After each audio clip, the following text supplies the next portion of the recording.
Советот на млади при општина Штип континуирано работи. Периодов става акцент на едукацијата и неформалното образование, односно организира и реализира настани кои се од едукативен карактер.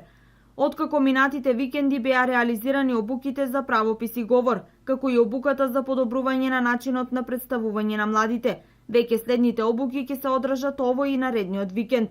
Станува збор за 4-дневна обука за социјални медиуми која ќе се одржи во локалната самоуправа. Влијанието на социјалните мрежи, како се врши маркетинг на интернет, кампања, офлайн и онлайн активности и учесниците на таа обука на крајот ќе одат на завршна конференција во месец декември во Скопје. За месец ноември пак планирана е обука за медијаторство и отворени денови за младите од регионот. Што значи да бидеш медијатор и зошто таа професија е второ неплатена професија во Америка? Покрај таквите активности Советот на млади ќе организира и мотивирачки денови, отворени денови, планирани се постојни средби со маите, пред студентите и средношколците како најголема таргет група. Во обуката која ќе се одржи овој наредниот викенд ќе учествуваат 30 млади лица од цел источен регион, а истата ќе се спроведува и во Скопје.